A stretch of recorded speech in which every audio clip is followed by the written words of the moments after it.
Ya, Pak.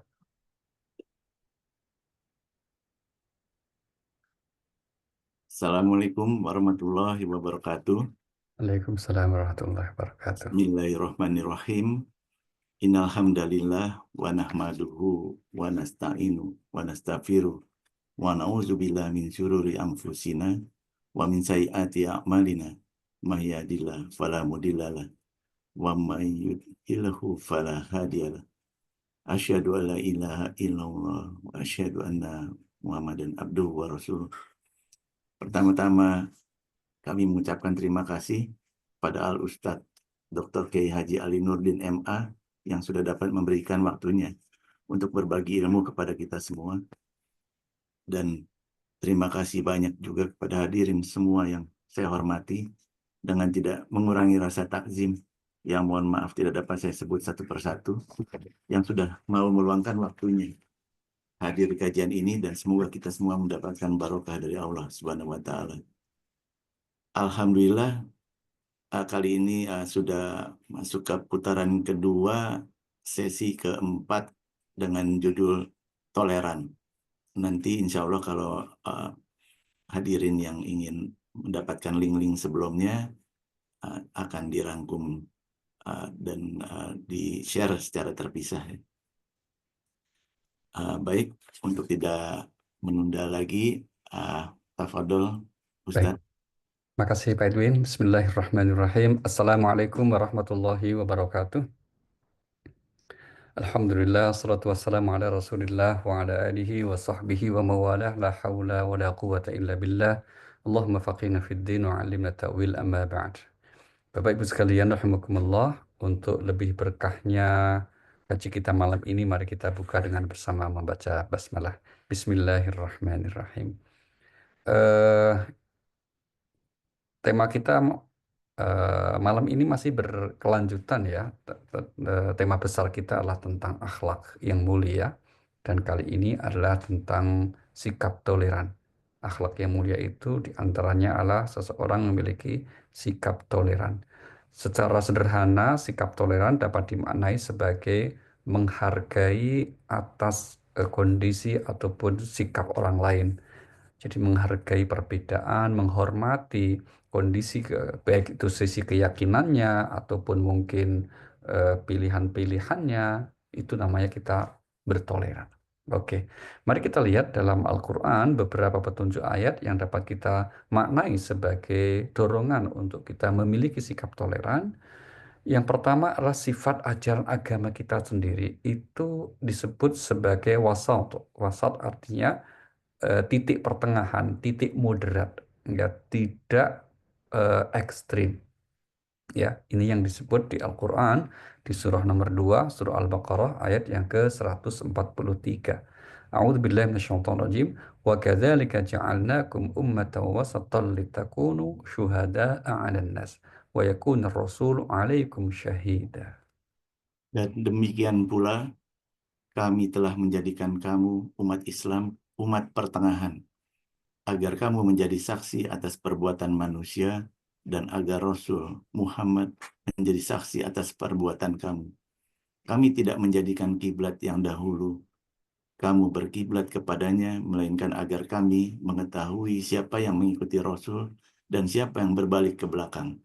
Sungguh pemindahan kiblat itu sangat berat, kecuali bagi orang yang telah diberi petunjuk oleh Allah, dan Allah tidak akan menyia-nyiakan imanmu. Sungguh Allah Maha Pengasih, Maha Penyayang kepada Iya. manusia. Di awal ayat berisi pernyataan, demikianlah kami jadikan umat Islam sebagai umat pertengahan, wasat. Maka ini kemudian menjadi istilah yang masyhur disebut dengan wasatiyah. Wasatiyatul Islam, yaitu ajaran Islam yang bersifat titik pertengahan, titik moderat, tidak ekstrim ke sebagian kanan, juga tidak ekstrim ke bagian kiri, dan tidak terlalu melangit, tapi juga tidak terlalu membumi. Tidak berlebihan orientasi akhirat sampai melupakan dunia, tapi juga tidak terlalu berlebihan dalam hal keduniaan.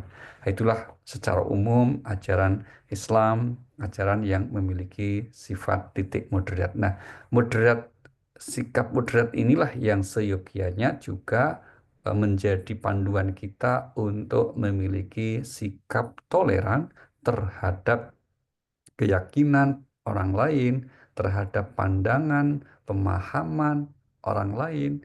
Kenapa? Karena Al-Quran mengakui keragaman. Jadi ada sekian ayat yang menggambarkan bahwa Allah Subhanahu wa Ta'ala memang tidak menghendaki sejak awal makhluknya ini menjadi satu warna, satu seragam. Ya, dalam beberapa aspeknya Allah sengaja menetapkan makhluknya adalah berbeda-beda. Maka menjadi penting kita bangun sikap toleran itu dengan keyakinan menghormati adanya pluralitas dalam realitas kehidupan kita. Mari kita lihat surah nomor 49, surah Al-Hujurat, ayat yang ke-13. Allah Subhanahu wa ta'ala berfirman, A'udzu billahi minasyaitonir rajim, Ya ayuhan nas, inna khalaqnakum min dzakari wa untha wa ja'alnakum syu'uban wa qabaila lita'arafu. Inna akramakum 'indallahi atqakum. Wahai manusia, sungguh kami telah menciptakan kamu dari seorang laki-laki dan seorang perempuan. Kemudian kami jadikan kamu berbangsa-bangsa dan bersuku-suku agar kamu saling mengenal. Sungguh yang paling mulia di antara kamu di sisi Allah ialah orang yang paling bertakwa. Sungguh Allah Maha Mengetahui, Maha Teliti. Iya, ini yang menggambarkan bahwa meskipun kita semua berasal dari moyang yang sama, yaitu Adam dan Hawa, namun dalam perkembangannya Allah Subhanahu wa Ta'ala menjadikan kita memiliki ataupun menjadi suku bangsa yang berbeda-beda dengan beraneka macam keberbedaannya, termasuk perbedaan warna kulit dan juga bahasa. Ini telah ditetapkan oleh Allah Subhanahu wa taala. Mari kita lihat surah nomor 30, surah Ar-Rum ayat yang ke-22. Allah Subhanahu wa taala berfirman, "Wa min ayatihi khalqus samawati wal ardi wa ikhtilafu alsinatikum wa alwanikum. Inna fi dzalika laayatil lil alimin."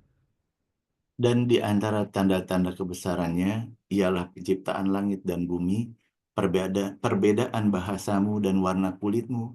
Sungguh pada yang demikian itu benar-benar terdapat tanda-tanda bagi orang-orang yang mengetahui.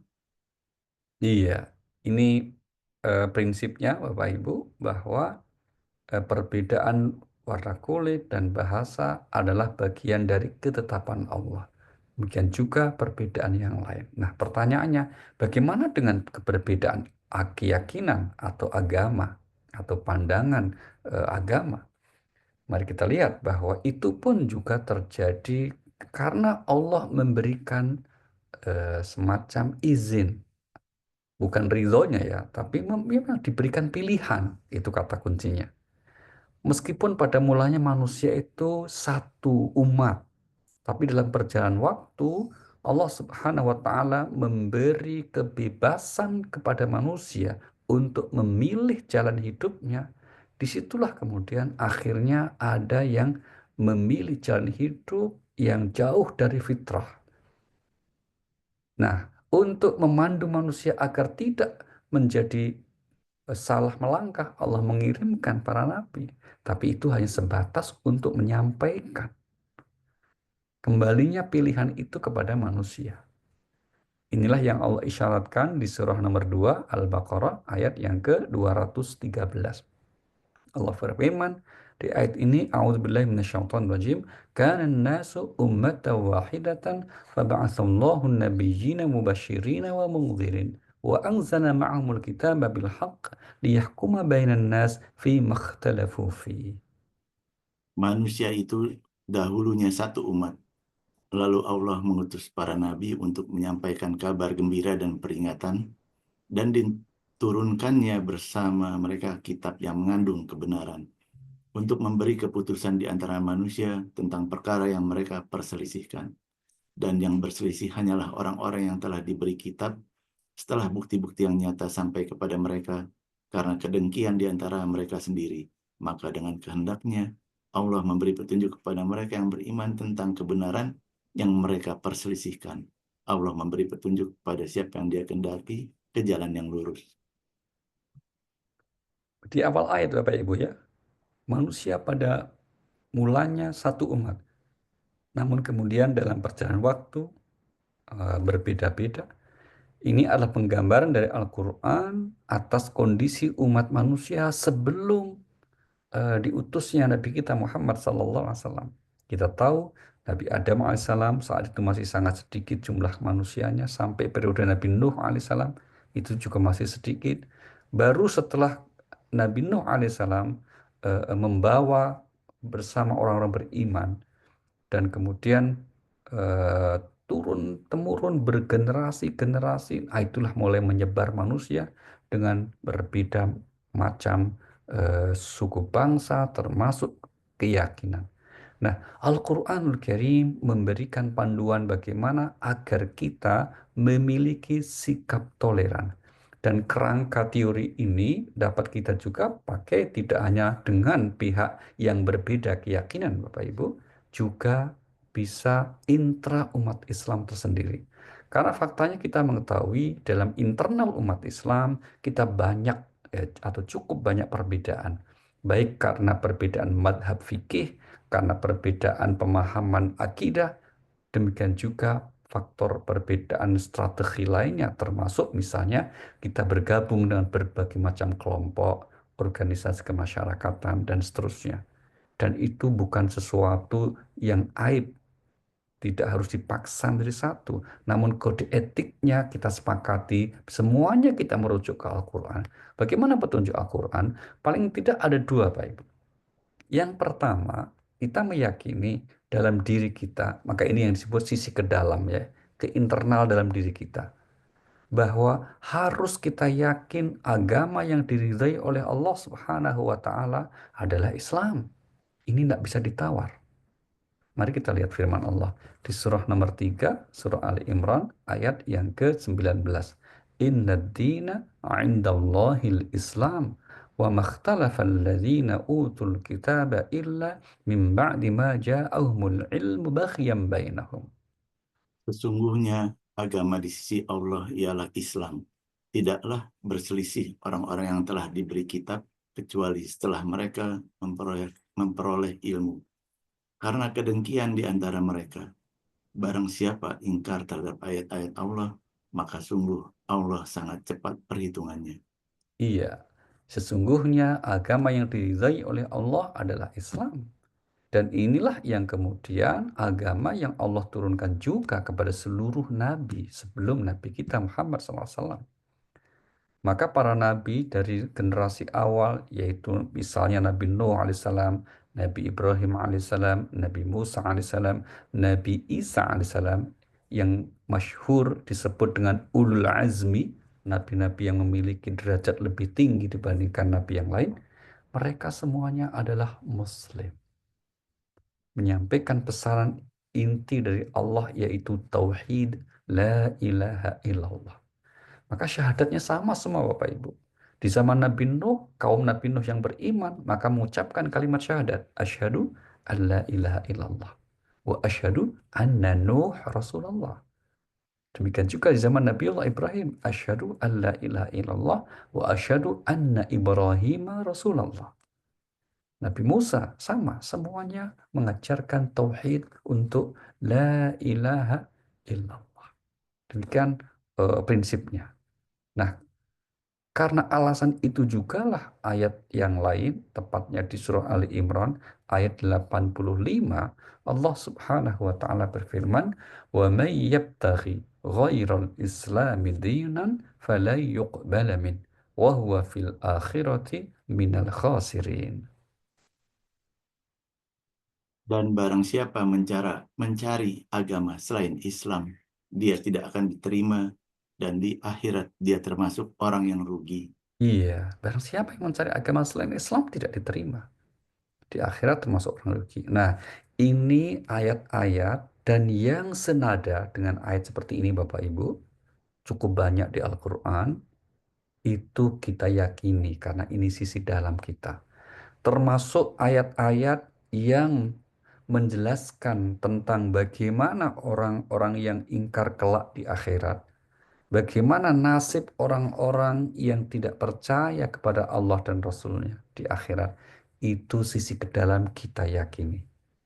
Nah, sisi keluar ketika kita berinteraksi dengan orang lain, maka kita juga diajarkan oleh Al-Quran untuk menyampaikan pesan-pesan yang intinya menghormati mereka.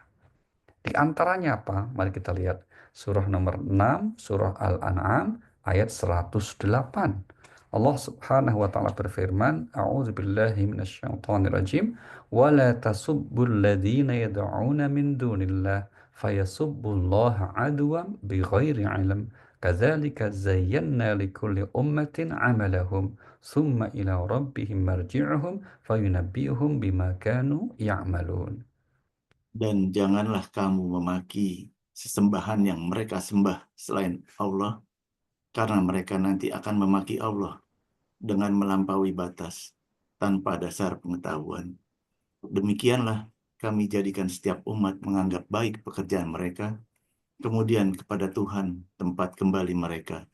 Lalu Dia akan memberitahukan kepada mereka apa yang telah mereka kerjakan. Iya, ini sangat jelas ya Bapak Ibu ya.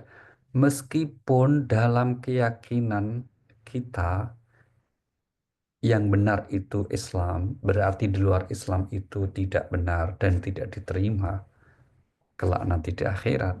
Tapi Allah kemudian melarang untuk menyalahkan. Allah melarang untuk menjelekkan. Allah melarang untuk menghina keyakinan orang lain. Berarti ini sikap keluar ini. Maka Allah mengajak kita hormati. Karena kalau sampai seseorang itu menghina Tuhannya orang lain, sebenarnya orang tersebut juga sedang menghina Allah atau menghina agamanya sendiri. Begitulah fitrah manusia.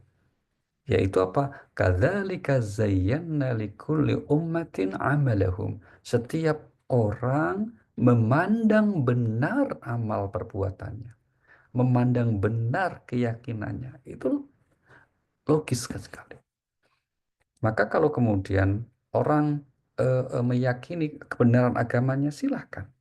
Kita pun juga demikian, kita meyakini kebenaran agama kita. Namun pada saat yang sama kita bisa tetap bekerja sama, kita bisa kemudian tetap dalam konteks menghormati mereka. Karena apa? Karena itu perintah agama. Di ayat yang lain Allah juga menegaskan prinsip ini sikap keluar kita. Mari kita lihat di surah nomor 60, surah Al-Mumtahanah, ayat yang ke-8. A'udzubillahi minasyaitonir rajim. La yanhaakumullahu 'anil ladzina lam yuqatilukum fid din wa lam yukhrijukum min diyarikum an tabarruhum wa tuqsitu ilaihim. Innallaha yuhibbul muqsitin.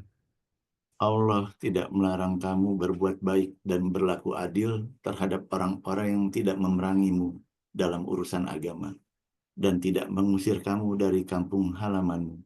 Sesungguhnya Allah mencintai orang-orang yang berlaku adil.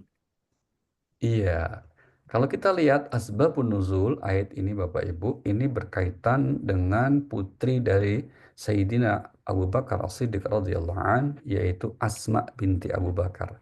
Seperti kita tahu, Asma ini putri Abu Bakar As-Siddiq, ya, dari istri yang pertama. Istri yang kemudian karena beliau masuk Islam, akhirnya istrinya tidak mau, terjadilah perpisahan, perceraian. Maka kemudian beliau menikah berikutnya dan melahirkanlah Sayyidah Aisyah radhiyallahu an. Nah, Asma dalam perjalanan waktu beliau masuk Islam mengikuti ayahandanya dan juga ikut hijrah ke Madinah. Ibunya yang masih musyrikah suatu saat menginformasikan ingin berkunjung ke putrinya ini.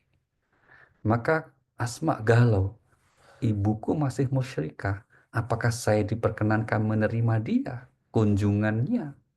Maka sampaikanlah kepada Rasulullah SAW dan kemudian turun ayat ini memberi jawaban.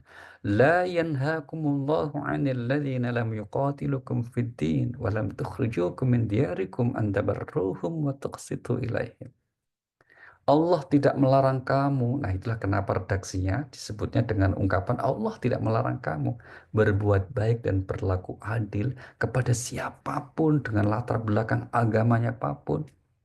Gitu ya. Sepanjang mereka tidak memusuhi kamu dalam urusan agama dan juga tidak mengusir kamu. Maka kalau niat baik ada pada setiap orang, apapun agamanya, kita wajib menyambutnya juga dengan baik. Nah, tentu saja harus kita hindari suudzon atau prasangka, apalagi menjudge bahwa yang bersangkutan nanti tidak diterima dan seterusnya. Itu menjadi domainnya Allah Subhanahu wa taala. Nah, kalau dengan orang yang berbeda keyakinan pun Allah perintahkan kita hormati dan berbuat baik. Bahkan berbuat baiknya itu dengan kata-kata tabarruhum. Itu satu akar dengan albir. Satu akar kata dengan birrul walidain. Berbakti kepada orang tua. Maka berbuat baiknya kepada saudara kita yang non-muslim yang baik itu maksimal. Bukan sekedar berbuat kebaikan. Itu yang disebut dengan sikap toleran.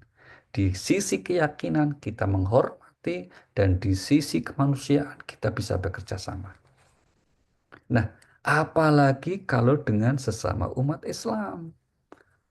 Maka agak berlebihan ya Bapak Ibu. Kita sering mendapati dalam masyarakat kita.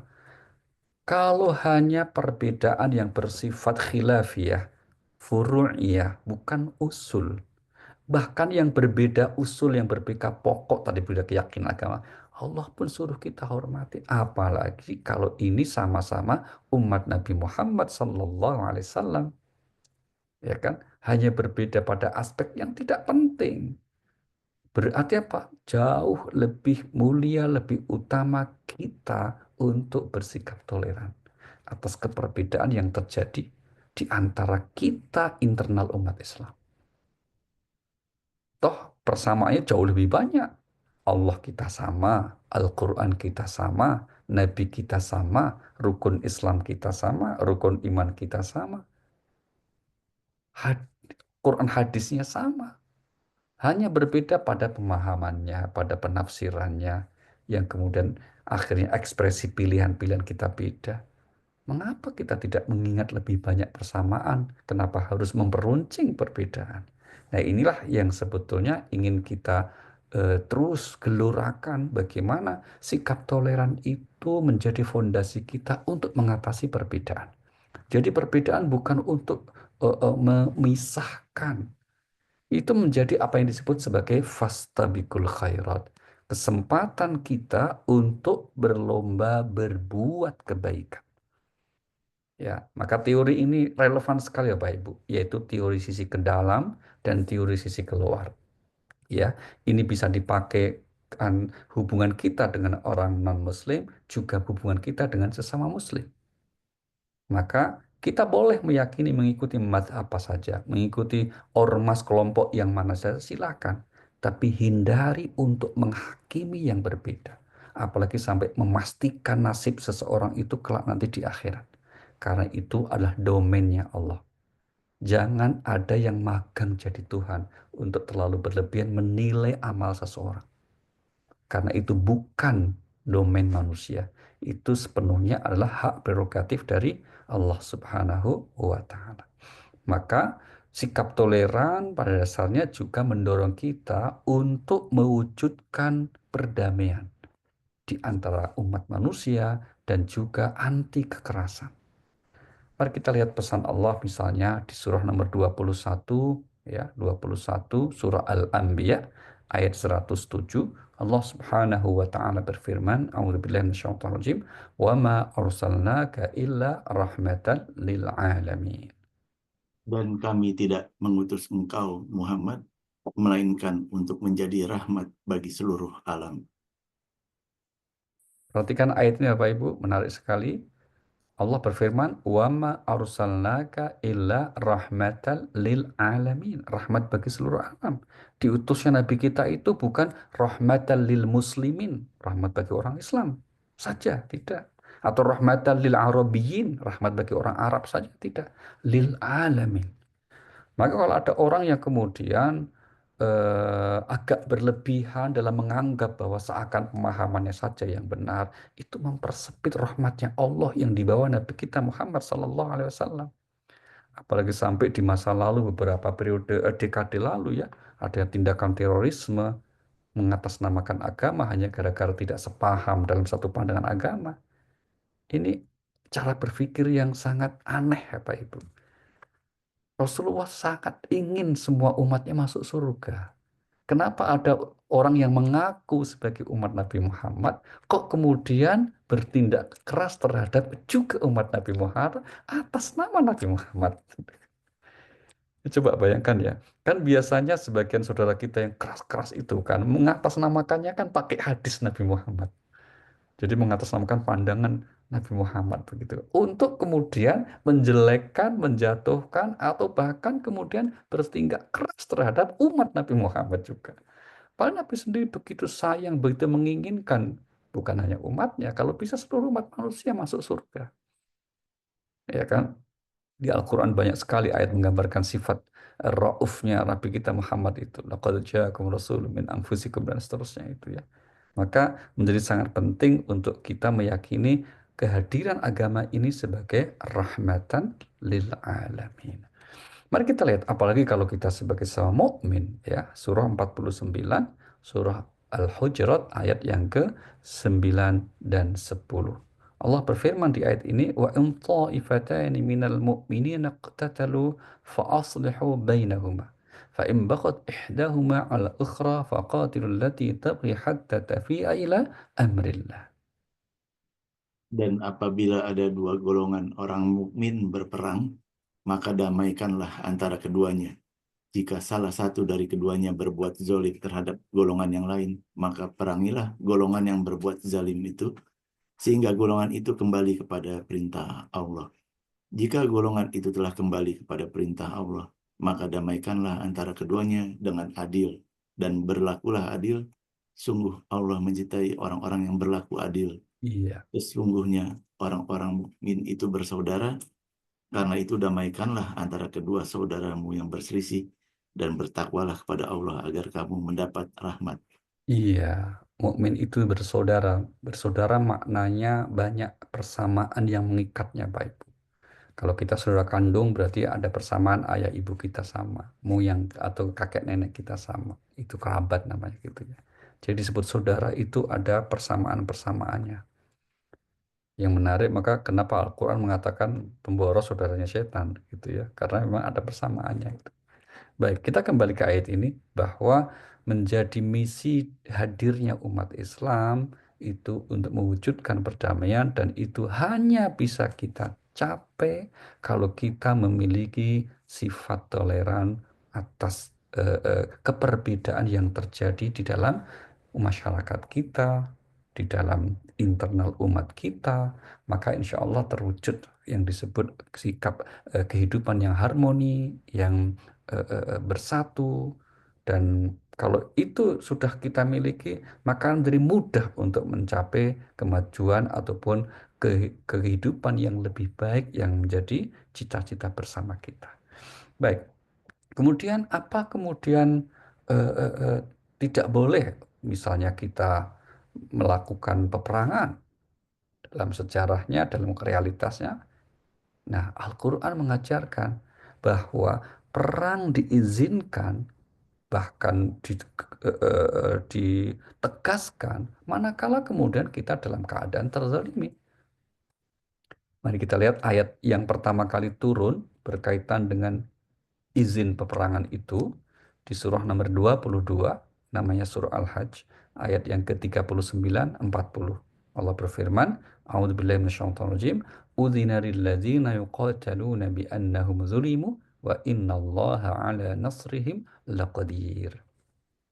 Diizinkan berperang bagi orang-orang yang diperangi, karena sesungguhnya mereka dizalimi, dan sungguh Allah Maha Kuasa menolong mereka, Iya, satu lagi Pak, lanjut.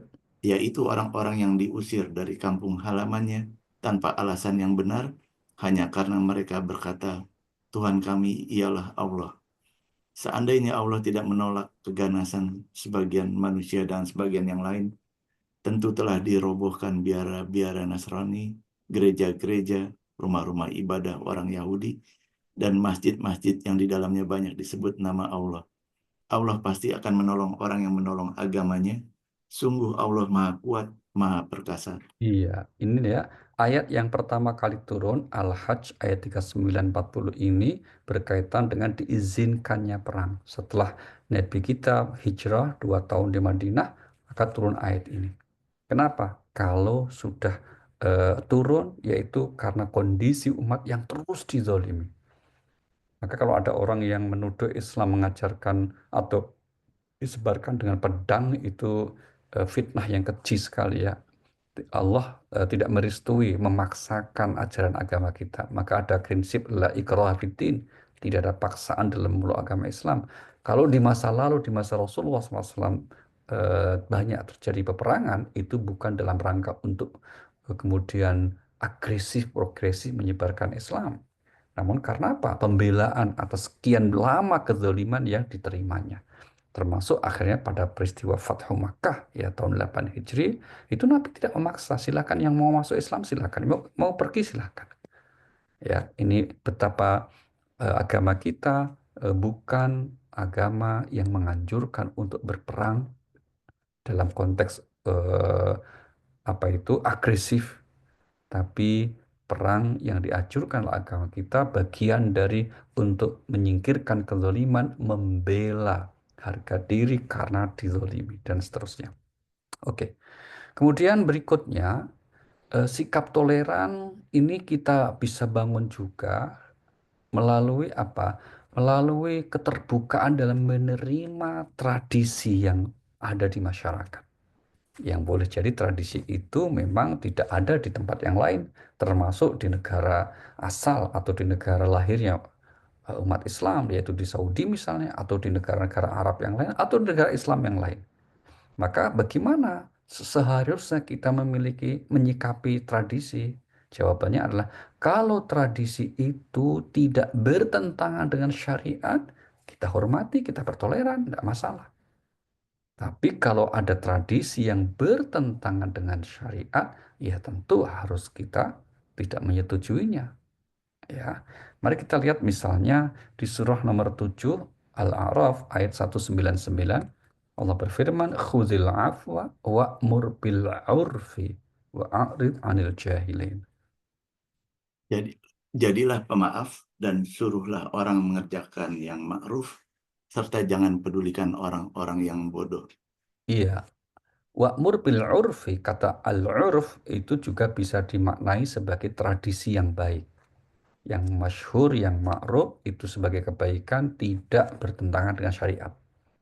Ya, maka suruh mereka untuk melakukan. Misalnya apa? Kita di Indonesia punya tradisi, biasanya ada tradisi yang berkumpul untuk kemudian gotong royong. Ini kan tradisi yang sesuai dengan ajaran Islam. Maka kalau ada undangan dari tetangga, undangan dari keluarga, apalagi biasanya menjelang Ramadan ini, mungkin ada pertemuan istilahnya tentang keluarga menyambut Ramadan, tarhib Ramadan. Nanti setelah Idul Fitri kita bertemu untuk halal bihalal yang intinya adalah silaturahim. Ini tradisi yang baik sekali, yang tidak bertentangan dengan syariat. Maka hal tersebut kita hormati. Itulah yang disebut wujud sikap toleran kita. Kemudian juga kita lihat misalnya pesan Allah di surah nomor 5, surah Al-Maidah ayat yang kedua. Ini ayat panjang termasuk berkaitan dengan masalah haji umroh sebetulnya. Tapi di tengah ayat ini ada ungkapan yang menjadi kaidah kita dalam menyikapi tradisi, dalam kita membangun sikap toleran. Apa itu? Wa ta'awanu 'alal birri wat taqwa wala ta'awanu 'alal itsmi wal 'udwan. Wahai orang-orang yang beriman, janganlah kamu melanggar syiar-syiar kesucian Allah, dan jangan melanggar kehormatan bulan-bulan haram, jangan mengganggu hadyu, hewan-hewan kurban, dan qalaid, hewan-hewan kurban yang diberi tanda, dan jangan pula mengganggu orang-orang yang mengunjungi Baitul Haram, mereka mencari karunia dan keridoan Tuhannya. Tetapi apabila kamu telah menyelesaikan ihram, maka bolehlah kamu berburu Jangan sampai kebencianmu kepada suatu kaum karena mereka menghalang-halangimu dari Masjidil Haram, mendorongmu berbuat melampaui batas kepada mereka, dan tolong menolonglah kamu dalam mengerjakan kebajikan dan takwa. Dan jangan tolong menolong dalam berbuat dosa dan permusuhan. Bertakwalah kepada Allah. Sungguh Allah sangat berat siksanya. Iya, di poin bagian akhir Bapak Ibu ya, tolong menolong kamu dalam ketakwaan dan kebaikan dan jangan saling menolong dalam dosa dan permusuhan. Nah, itu kata kunci yang menjadi apa kaidah kita dalam menyikapi aneka macam tradisi, aneka macam hal yang ada di masyarakat kita, yaitu apa? Bingkainya adalah kata kuncinya adalah ketakwaan dan kebaikan. Ya, maka kalau kemudian kita bekerja sama dengan dua konteks itu, maka itu sesuatu yang baik. Ya, tapi sebaliknya kalau kemudian yang buruk, yang bertentangan dengan syariat, yaitu apa? Berarti dosa, bahkan permusuhan. Na'udzubillahi min dzalik. Maka itu tidak boleh. Baik. Kemudian berikutnya masih bagian dari bagaimana sikap kita untuk menerima tradisi yang baik, bahkan seandainya tradisi itu sekali lagi banyak yang tidak ada, tidak terjadi di zaman Rasulullah SAW, maka rumusnya apa? Kita kembali ke prinsip-prinsip yang ada di Al-Quran dan Sunnah. Nah, kita lihat firman Allah di surah nomor 4, surah An-Nisa ayat 59. A'udzubillahi minasyaitonir rajim. Ya ayyuhalladzina amanu atii'ullaha wa atii'ur rasul wa ulil amri minkum. Wahai orang-orang yang beriman, taatilah Allah dan taatilah Rasul Muhammad dan ulil amri, pemegang kekuasaan di antara kamu. Kemudian, jika kamu berbeda pendapat tentang sesuatu, maka kembalikanlah kepada Allah, Al-Quran, dan Rasul, sunnahnya. Jika kamu beriman kepada Allah dan hari kemudian. Yang demikian itu lebih utama bagimu dan lebih baik akibatnya. Perhatikan kalimat ini Bapak Ibu, di awal ayat ya. Wahai orang yang beriman, taatilah Allah, taatilah Rasul dan ulil amri. Ketika perintah untuk kepada ulil amri, Allah tidak menyertai dengan kata taatilah. Langsung dan. Taatilah Allah, taatilah Rasul, dan ulil amri. Tidak ada kata taatilah ulil amri. Tidak ada. Ini oleh para ulama tafsir kemudian dijelaskan. Ketaatan terhadap ulil amri itu bersyarat. Sepanjang mereka taat atau sepanjang mereka tidak menyuruh sesuatu yang melanggar aturan Allah dan Rasulnya. Atau kemudian tidak ada aturan kebijakan yang kemudian bertentangan dengan aturan Allah dan Rasul. Maka kita harus taat. Siapa ulil amri itu? Dalam urusan agama ya para ulama, dalam urusan sosial politik kenegaraan ya dari Pak RT sampai Presiden. Mereka ulil amri yang kemudian kita pilih. Maka kebijakan mereka kalau kemudian bertentangan dengan syariat, tidak ada kewajiban taat. Namun kalau dalam koridor syariat tidak bertentangan dengan syariat, maka kita harus menaatinya. Ini sesuatu yang sederhana. Dan karena alasan itu juga kita menjadi landasan kita untuk memiliki sikap toleran. Kemudian satu lagi ya Pak Ibu, mari kita lihat surah nomor 3, surah Ali Imran ayat yang ke-159. Ya, toleransi kita miliki karena ada ruang untuk kita bermusyawarah. Fabima rahmatin minallahi lintalahum walau kunta faddan ghalidhal qalbi langfaddu min hawlik. Maka berkat rahmat Allah, engkau Muhammad berlaku lemah lembut terhadap mereka. Sekiranya engkau bersikap keras dan berhati kasar, tentulah mereka menjauhkan diri dari sekitarmu. Karena itu maafkanlah mereka dan mohonkanlah ampunan untuk mereka. Dan bermusyawarahlah dengan mereka dalam urusan itu. Kemudian apabila engkau telah membulatkan tekad, maka bertawakallah kepada Allah. Sungguh Allah mencintai orang yang bertawakal. Iya, bermusyawarah dalam urusan. Urusan apa? Urusan yang belum ada ketentuannya dalam agama. Kalau yang sudah ada ketentuannya agama, kita tinggal sami'na wa ata'na. Misalnya apa? Urusan ibadah mahdhah itu semua ada di aturannya. Tentang ketentuan misalnya apa yang diharamkan, dihalalkan, ada sebagian besar sudah. Namun hal lain dalam kehidupan sosial masyarakat kita tidak diberikan aturan rinci. Di situ kita bermusyawarah.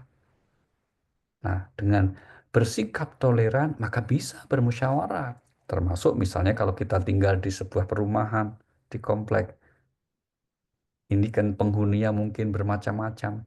Kita bisa bertoleran apapun apa namanya keyakinannya. Kita bisa membangun perumahan kita, membangun tempat tinggal kita, memperbaiki jalan misalnya, atau drainase air misalnya, atau bekerja bakti dan seterusnya.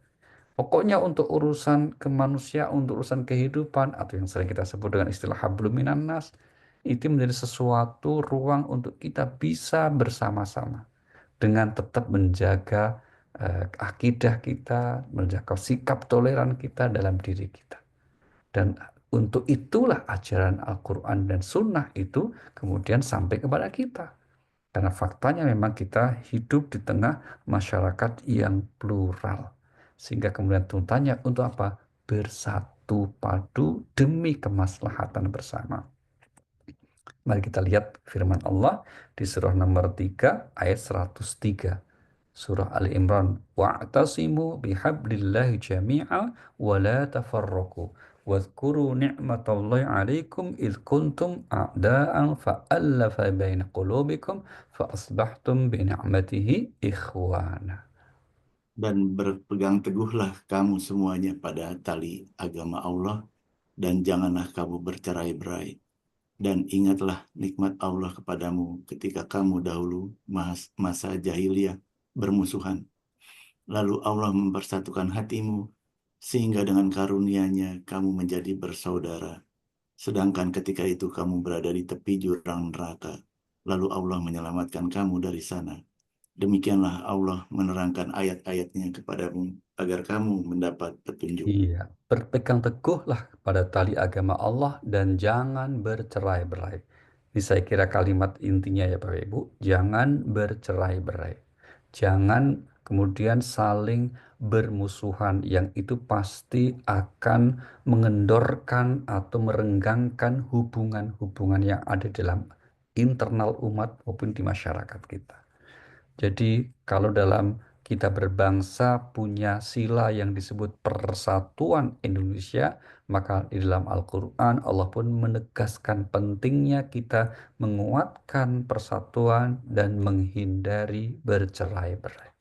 Maka menjadi penting untuk kita memiliki sikap toleran terhadap adanya perbedaan di masyarakat kita, perbedaan di internal umat kita.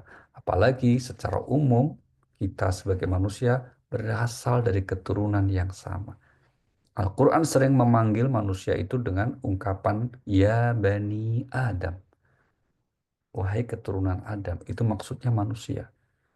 Ada kata Anas manusia juga, insan manusia juga. Tapi ketika Allah panggil Ya Bani Adam untuk mengingatkan kita berasal dari moyang yang sama, yaitu Adam. Mari kita lihat surah nomor 4 ayat 1. Ayat ini biasanya dibaca menjelang orang akad nikah. Ya ayuhan nasu taqu rabbakumul ladzi khalaqakum min nafsi wahidah wa khalaqa minha zawjaha. Wahai manusia, bertakwalah kepada Tuhanmu yang telah menciptakan kamu dari yang satu, Adam. Dan Allah menciptakan pasangannya Hawa dari dirinya. Dan dari keduanya Allah mengembangbiakan laki-laki dan perempuan yang banyak. Bertakwalah kepada Allah yang dengan namanya kamu saling meminta. Dan peliharalah hubungan kekeluargaan. Sesungguhnya Allah selalu menjaga dan mengawasimu. Iya, wahai manusia, bertakwalah kepada Tuhanmu yang telah menciptakan kamu berasal dari satu diri Adam dan kemudian pasangannya yaitu Bunda Hawa dan dari dua sosok makhluk Allah inilah berkembang biak menjadi seperti sekarang sampai kita dan sampai nanti kiamat. Berarti apa? Berarti kita diingatkan berasal dari keturunan yang sama. Itulah Al-Quran mendorong kita juga untuk menghormati punya kemanusiaan. Para ulama sering menggunakan istilah ukhuwah basyariyah, persaudaraan sesama manusia, yaitu anak Adam, Bani Adam. Dan oleh Allah itu kemudian ditahbiskan sebagai makhluk yang paling mulia dibandingkan makhluk yang lain. Bahkan seandainya dibanding malaikat sekalipun. Kita lihat surah nomor 17, surah Al-Isra ayat yang ke-70. Allah Subhanahu wa taala berfirman, "Wa laqad karramna bani Adam wa hamalnahum fil barri wal bahr wa razaqnahum minat thayyibat wa faddalnahum ala katsirin mimman khalaqna tafdila." Dan sungguh kami telah memuliakan anak cucu Adam dan kami angkut mereka di darat dan di laut dan kami beri mereka rezeki dari yang baik-baik dan kami lebihkan mereka di atas banyak makhluk yang kami ciptakan dengan kelebihan yang sempurna. Iya, sungguh kami muliakan anak-anak Adam. Inilah sekelumit Bapak Ibu sekalian ya tentang pentingnya kita memiliki sikap toleran dalam kehidupan karena memang kita ditakdirkan oleh Allah menjadi makhluk yang diciptakan dengan kondisi yang berbeda. Pluralitas perbedaan adalah sebuah kenyataan. Dan ketika kita menghormati keperbedaan itu berarti telah menghormati penciptanya, Allah Subhanahu wa taala. Sebaliknya, yang tidak menghormati perbedaan berarti tidak menghormati penciptanya.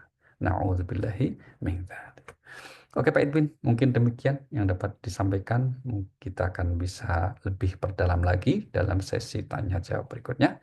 Untuk itu kami kembalikan ke Pak Edwin. Untuk sementara dari kami sekian. Wassalamualaikum warahmatullahi wabarakatuh. Waalaikumsalam warahmatullahi wabarakatuh. Terima kasih Ustadz. Silakan kalau ada yang mau bertanya, eh, boleh unmute atau raise hand ataupun japri. Ada sambil menunggu. Om Adam mungkin? Edwin, Assalamualaikum. Iya. Waalaikumsalam. Silakan Pak Besman. Ya, Iya, halo. Pak Eh, Ustadz. Pak Besman dulu, lalu yang kedua Om Adam. Pak Besman dulu, monggo silakan. Iya, Pak Ustadz. Assalamualaikum, Pak Ustadz. Waalaikumsalam Pak. Sehat ya, Pak? Alhamdulillah nih. Waktunya sebulan sekali doang nih, Pak Edwin nih. Pak Ustadz gini, saya mau tanya tuh emang untuk toleransi ya. Kadang-kadang saya juga suka bingungnya gitu ya kalau dibilang toleransi. Kayak sekarang Iya. saya suka, sebelah saya kan rumah saya suka ada gereja ya. Gereja besar juga ya, gereja Katolik. Itu saya kadang-kadang suka ada undangan tuh, Pak Ustadz, dari sebelah itu. Dari masjid juga diundang. Nah, itu gimana tuh Pak Ustadz untuk toleransinya? Karena saya masih ragu gitu loh. Apakah itu kita merayakan Natalnya juga, walaupun itu dalam arti momennya lagi itu gitu. Makan-makan gitu, Ustadz. Itu aja Pak Ustadz. Pak Edwin, makasih. Assalamualaikum. Ya, terima kasih. Waalaikumsalam. Baik, terima kasih Pak. Bagaimana sikap kita ketika menerima Udah, suaranya undangan dikit lagi. dari eh, langsung Pak atau mungkin ini? Eh, eh, Silakan dijawab dulu aja, Ustadz. Oh, baik, baik, baik. Iya. Eh, Kalau kita sudah mengetahui tujuan acaranya itu adalah berkaitan dengan silaturahim bersama dan itu bisa dihadiri oleh orang yang berlatar agama apapun itu, maka tidak masalah Pak memenuhi undangannya. Bismillah untuk menjalin silaturahim. Sama kalau kita juga punya acara halal bihalal, kita mengundang semua warga, muslim maupun non-muslim, kira-kira begitu ya. Maka ini sama dengan katakanlah sebagai bentuk resepsinya, kita kemudian mengumpulkan maka tidak menjadi dosa ketika kita menghadapi sebagai niat untuk menguatkan hubungan sosial silaturahim kita. Tapi kalau ada yang kemudian karena saking hati-hatinya, oh nanti saya tercemar akidah saya atau nanti saya akan membenarkan akidah mereka, ya tentu itu pilihan yang juga dihormati. Tapi seandainya kita hadir dengan niat untuk tadi memenuhi undangan yang intinya tujuan acaranya adalah untuk kebersamaan atas nama sesama, sesama anak bangsa, sesama warga masyarakat gitu ya, maka insya Allah itu tidak masalah. Gitu ya Pak ya. Yang tidak boleh kan ketika kita mencampur adukkan ibadah kita. Nah, itu tidak boleh.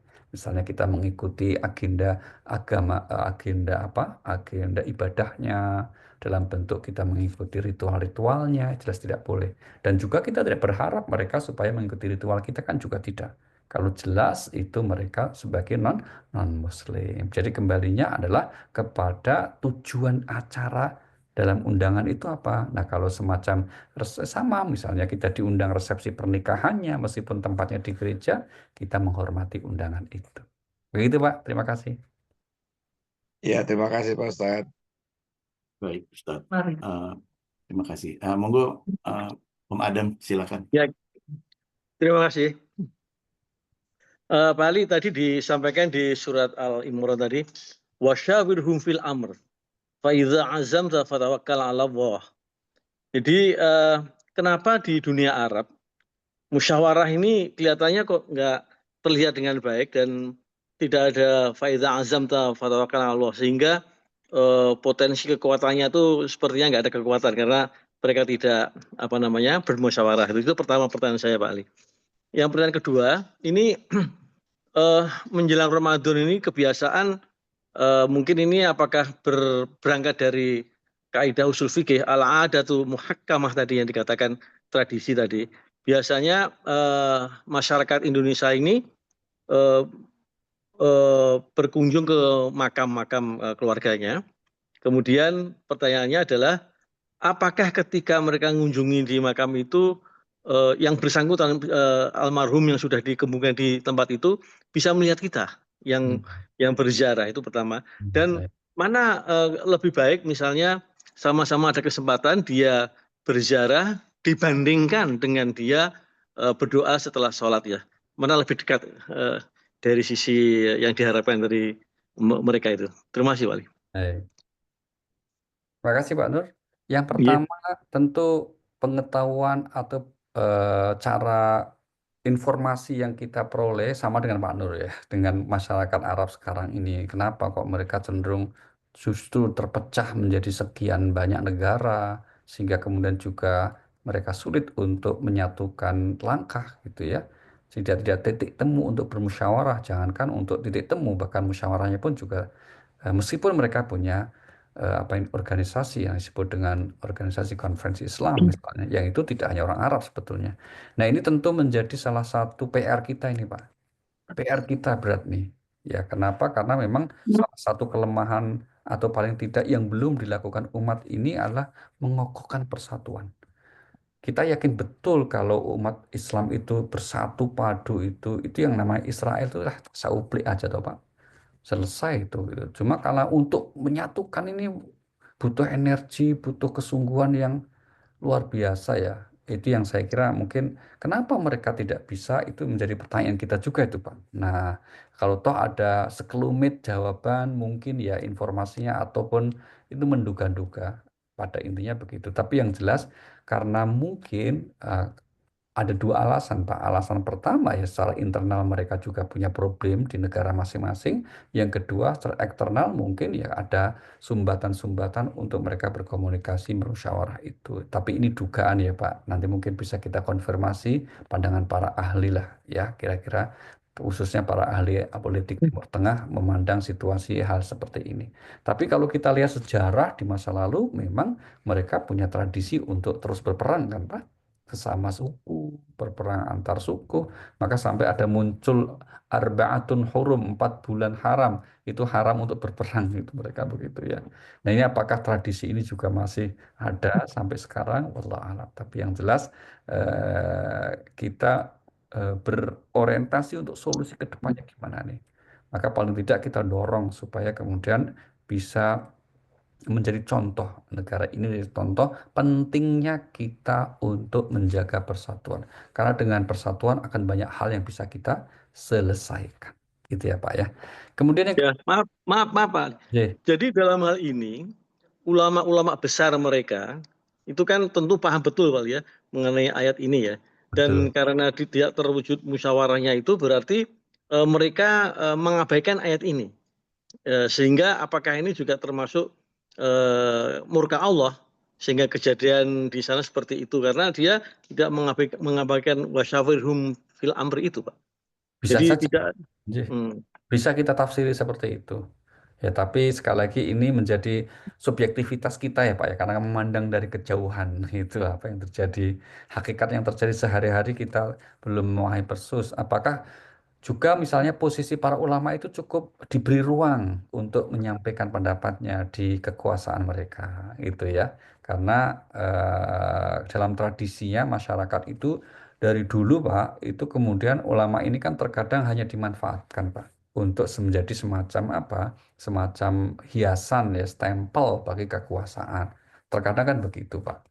Nah, maka kemudian kalau kemudian para ulama diberikan katakanlah tempat khusus yang terhormat, pandangan-pandangannya menjadi pertimbangan rujukan pengambil kebijaksanaan, baik internal maupun eksternal, itu akan menjadi hal sesuatu yang sangat penting. Dan itulah sebetulnya terjadi pada masa Rasulullah dan Khulafaur Rasyidin. Itu kan payung utamanya adalah syariat agama. Oke. Kemudian yang kedua tentang tradisi ziarah tadi, Pak. Nah, mana yang lebih utama? Apakah kita ziarah atau doa dari rumah saja? Nah, tentu saja dua-duanya masing-masing memiliki keutamaan ya, Pak ya. Kalau ziarah sebetulnya niat utamanya itu kan untuk mengingatkan kita yang hidup, Pak. Ya, kalau untuk yang diziarahi sendiri itu seandainya kita tidak datang pun kita doakan dari rumah bisa. Tapi bagi kita arti pentingnya itu adalah kita apa namanya diingatkan bahwa kita pada akhirnya juga akan berkunjung ataupun akan bertemu dengan kematian itu. Maka kemudian Rasulullah SAW bersabda, "Kafa bil mauti wa'idhan." Cukuplah kematian di tempat orang kamu takziah, di kuburan yang kamu ziarahi itu menjadi nasihat buat kita bahwa kita pada akhirnya juga akan meninggal. Jadi kalau sisi keutamanya bagi yang meninggal, baik diziarahi maupun doa dari rumah, insya Allah sama itu, Pak. Sama-sama afdolnya, sama-sama bagusnya gitu ya. Tapi persisnya kan tentu hanya Allah yang mengetahui. Termasuk misalnya kita membaca sholawat nih Pak dari tanah air. Allahumma sholli ala Muhammad wa sallam sayyidina Muhammad gitu. Nah, itu apakah sama dengan kita ketika ziarah makam Nabi mengucapkan selawat. Assalamualaikum ya Rasulullah, Assalamualaikum ya Nabi ya Allah, saya gitu ya. Nah, itu tentu saja perasaan psikologis kita maka berbeda. Tapi insya Allah kita membaca sholawat untuk Nabi dari tempat tinggal kita pun juga itu banyak keutamaannya. Apalagi kalau kita juga punya kesempatan untuk membacakan sholawat di dekat makam Rasulullah Sallallahu Alaihi Wasallam di Raudhah. Nah, itu tentu perasaan kita kan berbeda, Pak. Sama kalau kemudian kita menziarahi makam orang tua kita, secara umum kita ada semacam rasa yang berbeda dibanding rutinitas kita mendoakannya di habis sholat kita. Begitu, Pak Nur. Jadi dari ahli kubur itu ketika orang berziarah, apakah dia melihat kita, Pak?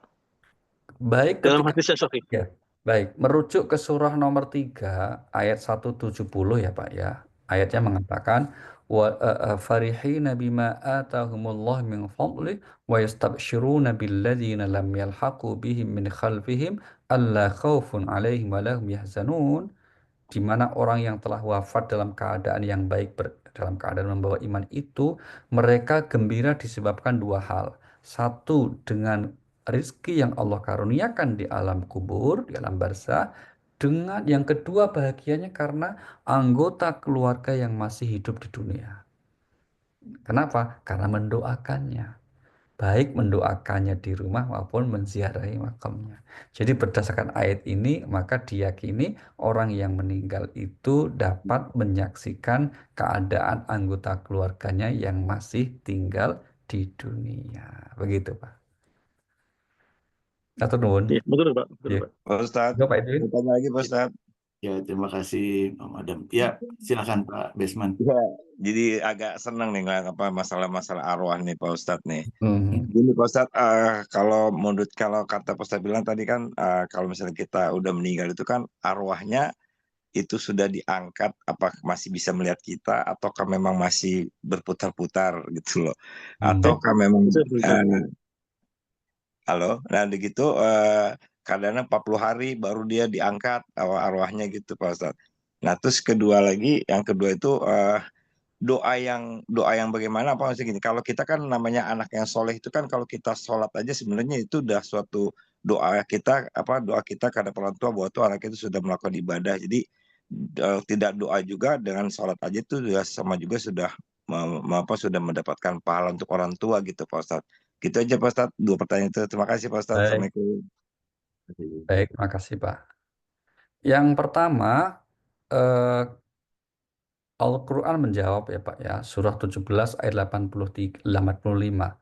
Yas'alunaka 'anir ruh, mereka bertanya kepadamu tentang ruh. Maka Al-Quran mengatakan apa? Kulir ruh min amir rabbi. Ruh itu urusan Tuhan. Jadi memang tidak banyak Pak. Bahkan sedikit sekali ya ayat di Al-Quran pun hadis Nabi yang menjelaskan tentang kehidupan alam ruh orang yang telah wafat. Maka kalau ada pertanyaannya bahwa apakah roh orang meninggal itu terus diangkat atau setelah 40 hari baru kembali atau mereka bisa melihat, semuanya jawabannya tidak begitu jelas di dalam Al-Quran. Karena sumber informasi tentang alam barzah hanya dari nas agama, Pak. Al-Quran pun hadis. Tidak ada di sumber di luar itu. Termasuk sumber dari orang yang telah meninggal misalnya terus ngasih informasi nggak ada. Sumbernya hanya dua itu, Pak. Al-Quran dan hadis bicara apa tentang ruh? Nah, masalahnya adalah tadi sudah dipagari ruh urusan Tuhan, tidak banyak informasinya. Maka ya atas beberapa ayat yang menginformasikan itu kita menduga bahwa pokoknya orang yang telah meninggal mereka berpindah dimensi kehidupan. Mereka tidak lagi di dunia, tapi belum lagi ke akhirat. Itulah yang disebut sebagai alam barzakh, alam kubur. Berdasarkan sekian ayat, orang yang di alam kubur dapat menyaksikan pentas kehidupan di dunia ini. Gitu ya, dapat menyaksikan. Dan juga dapat menyaksikan keadaan kelak nanti di akhirat, di mana dia akan ditempatkan.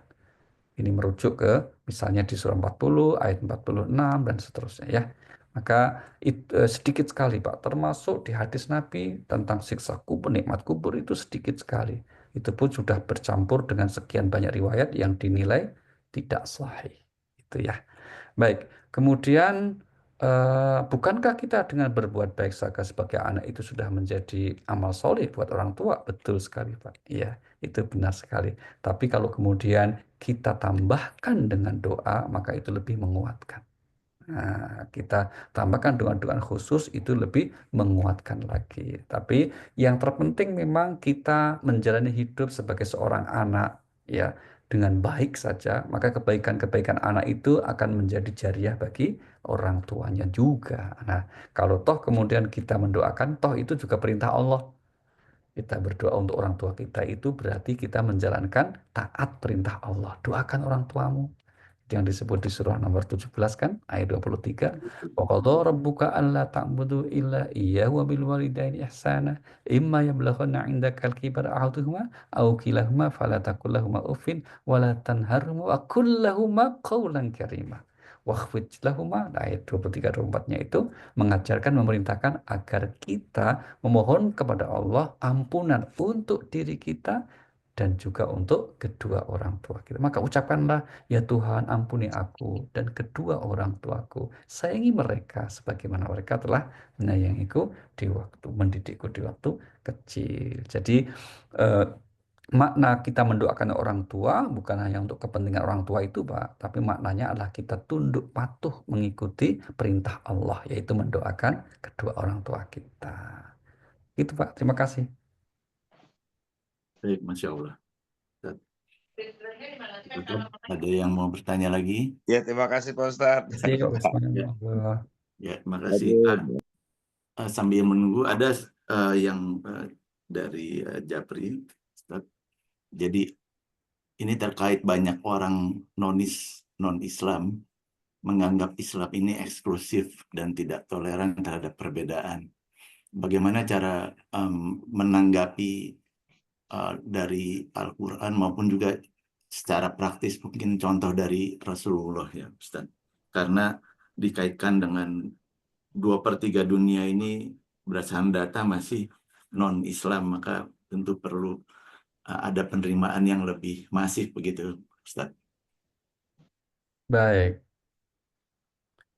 Pertama, memang Islamophobia harus diakui masih ada, Pak. Karena memang kampanye tentang eh, untuk mendegradasi, dalam tanda petik menjelekkan Islam itu masif sekali di abad pertengahan ya, di abad pertengahan. bahkan sampai sekarang itu. Maka kalau di beberapa negara, khususnya negara Barat, mereka itu kemudian sangat memandang dengan pandangan negatif ajaran Islam itu, ya itu realitasnya begitu. Nah, tugas kita tentu mengcounternya, counter narasinya. Nomor satu apa? Dengan menyampaikan bahwa Islam tidak seperti yang mereka gambarkan.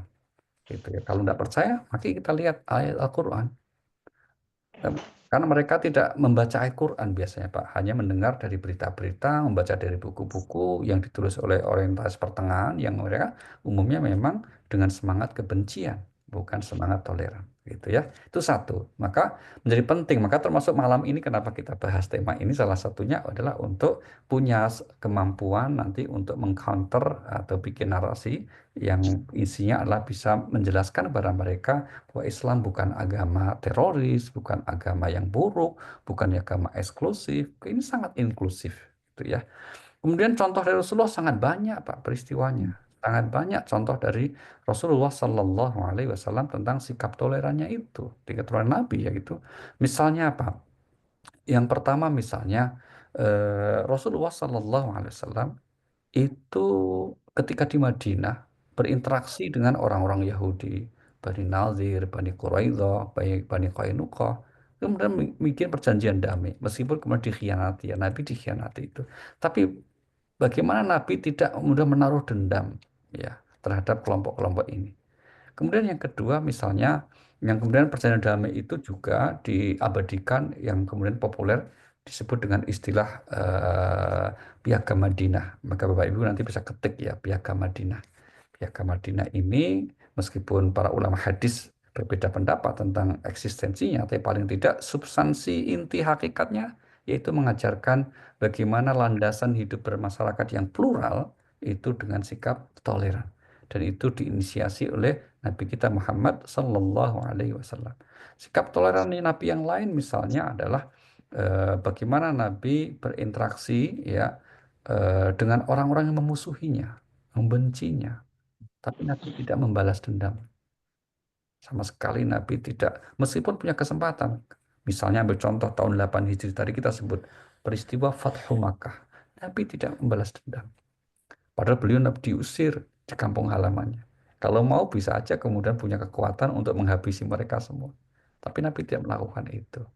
Jadi yang ada itulah mengapa Rasulullah dipuji oleh Al-Quran di surah 68 ayat 4. Wa innaka la'ala khuluqin azim. Sungguh engkau wahai Nabi memiliki atau berada di atas budi pekerti yang luhur, yang mulia. Maka memandang Nabi sebagai sosok pemilik akhlak yang mulia, inilah pandangan yang jujur, pandangan yang memang seharusnya. Nah, orang Barat sering memandang Nabi dengan kacamata yang di blow up masalah pernikahan nabinya, terus kemudian dengan tuduhan-tuduhan yang sering diucapkan oleh orang-orang musyrik dulu. Nah, itu ya, ini yang saya kira menjadi penting tugas kita untuk mengcounter mereka bahwa tidak seperti itu sosok Nabi kita Muhammad Sallallahu Alaihi Wasallam. Terima kasih Pak Edwin. Ya, terima kasih Ustaz. Monggo silakan kalau ada yang mau bertanya lagi bisa di unmute.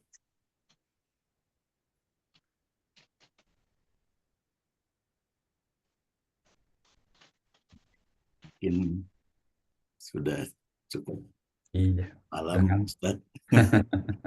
Ya, nanti kalau mungkin ada susulan boleh japri ya. Nggak bisa ini. Oh, Om Adam, silakan. Oh ya, Pak Ali, jadi misalnya kita ini katakanlah karena jarak jauh atau apa tidak mengunjungi makom untuk berziarah, tetapi dia doanya nggak putus-putus untuk yang Rabbi Firli walidayya warhamhuma kama rabbayani shaghira itu tidak apa ya, tidak dicap bahwa kok nggak pernah yang ngunjungin makomku, tidak ada kata-kata gitu dari si ahli kubur, Pak. Enggak apa. Insya Allah enggak. Insya Allah enggak akan ada ungkapan orang tua yang wafat yang kemudian kok enggak pernah sih mengunjungi, asal caratannya tidak saling mendoakan, kita juga banyak berbuat kebaikan amal jariah, itu ya Pak ya. Insya Allah enggak akan ada notifikasi kok enggak pernah datang sih, enggak begitu ya Pak. Itu. Iya. Enggak lah, itu insya Allah gitu ya. Maka sesekali kita menziarahinya itu sebetulnya untuk lebih kepada kepentingan kita. Begitu ya Pak ya. Hmm. Iya. Baik, Jadi baik. tidak bisa dibayangkan bahwa ketika kita berada di apa namanya makom itu, kemudian dia si roh ini, wah Mm-mm. aku didatangi oleh anakku, tidak begitu ya dalam pengertiannya ya, tidak Bisa begitu. juga ya Pak ya, tapi bisa juga ya. Artinya kan misalnya gini Pak, sama dengan yang masih hidup lah Pak ya. Sama lah. Kalau yang masih hidup kan kita bisa telepon nih, bisa jarak jauh jarang datang ke rumahnya kita telepon. Kan akan berbeda ya Pak ya. Kalau kita sesekali akhirnya mengunjunginya gitu loh Pak kira-kira gitu. Yang masih hidup saja ini, orang tua kita masih hidup nih. Kita sering setiap hari bicara keperluannya gitu kita cukupin. Misalnya mungkin tapi kata kita belum sempat mengunjunginya misalnya. Ini kan kira-kira sama gitulah Pak. Hampir mirip lah. Jadi hampir mirip dengan ketika orang tua kita masih hidup. Ya insya Allah kalau jarang mengunjunginya tapi kita sering komunikasi, berusaha memperhatikan keperluannya, itu insya Allah juga bisa dinilai sebagai kita anak berbakti. Tapi kalau kemudian sesekali mengunjungi, ya kemudian bertemu fisik, ya tentu akan berbeda tingkat hubungannya. Kan kira-kira begitu Pak. Poinnya begitu. Hmm. Jadi kembalinya kepada niat kita dan cara kita. Saya kira begitu. Maka kalau kita merujuk di Al-Qur'an itu Pak, nanti bisa lihat itu yang di surah Al-Isra 25 itu ya Pak ya. Maka seandainya kita jarang mengunjungi, tapi bukan karena kita untuk mengabaikan, nah, maka ayatnya mengatakan begini, in takunu solihina fa innahu kana lil awwabina ghafura. Jika kamu memang orang soleh, anak yang baik, anak soleh, maka sikapmu yang jarang menziarahi kuburnya itu dimaafkan nggak masalah itu ya. Tapi kalau memang tidak ada uzur ya terus kemudian kamu berusaha untuk melakukannya juga baik-baik saja begitu Pak Nur. Iya, Oke. betul Pak. Oke. Baik, silakan kalau masih ada yang mau bertanya lagi. Gitu Ustaz, Assalamualaikum. Waalaikumsalam, silakan Bu. Kemudian Lutfi. ini Ustaz, kalau kita misalnya sedekah misalnya, terus untuk atas nama orang tua yang sudah nggak ada, itu bagaimana Ustaz penilaiannya? Ya bagus Bu, sebagai wasilah amal soleh untuk doa kita ya, kita berdoa dengan wasilah amal soleh namanya itu. Oh, iya, Ya, makasih jadi Ustaz. bagus. Ya, Jadi jadi nyampe juga nih Ustaz nih. Ya, Assalamualaikum. Assalamualaikum warahmatullahi wabarakatuh. Eh, ada lagi satu nih masuk terkait sesama Muslim nih Ustaz. Jadi tadi Ustadz seperti sudah singgung lumayan banyak ya, jadi antar sesama Muslim ini karena perbedaan pandangan dalam fikih atau politik. Bagaimana cara yang benar untuk menyikapi perbedaan ini agar tidak menyebabkan perpecahan gitu Ustaz? Ya kembali tadi Pak, kita menghormati ya sikap masing-masing. Kita menghormati aja. Tidak bisa dipaksa orang itu kan. Maka agar tidak berpecah kita menghormati.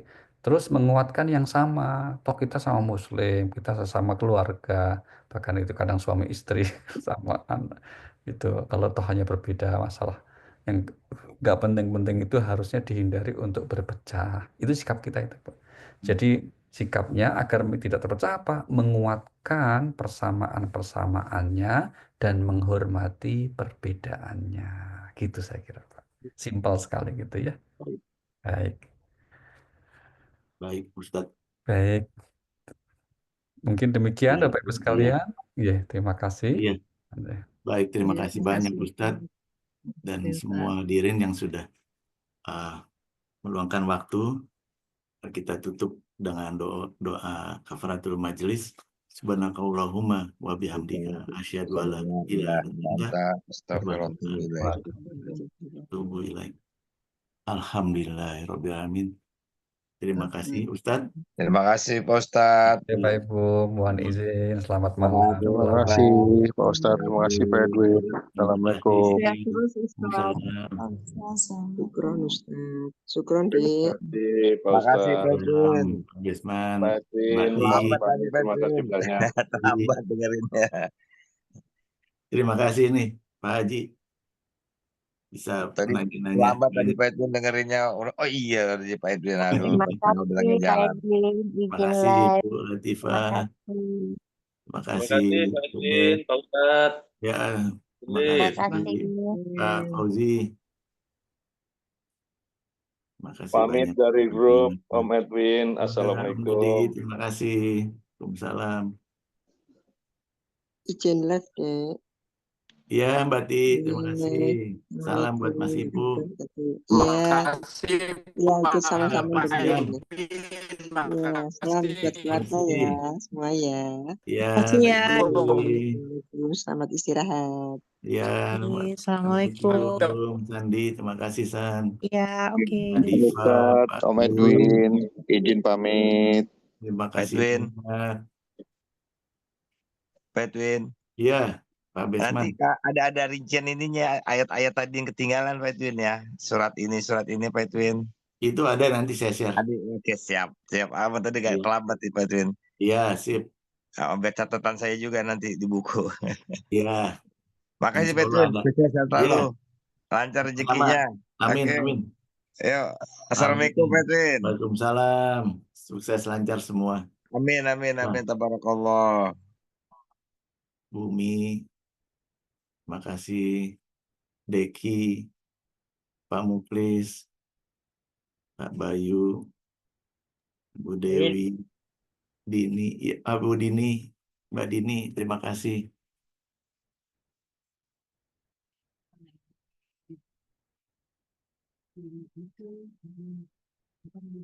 Oh, Edwin, ya, Assalamualaikum. baik, terima kasih ya, baik. Sama-sama, sehat selalu, Win. Iya, sama-sama ya, sehat ya. Assalamualaikum. Waalaikumsalam.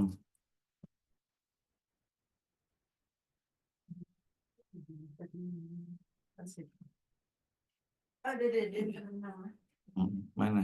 Oh. Pak Deden, udah ini. Pak Adi, terima kasih. Pak Zul, Pak Deden, terima kasih. Pak Muklis, Mbak Dini, Bu Dewi, Pak Siam, Sofi, izin live ya. Siap itu.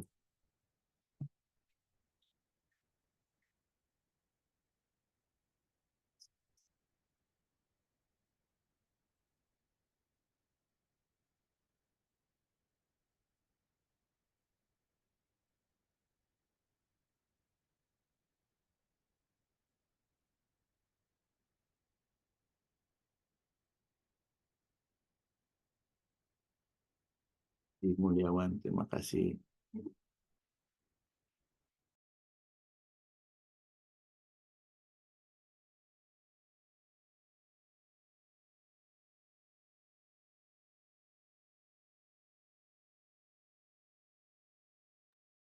Terima kasih. Saya tutup, nanti saya share ininya ya, YouTube-nya.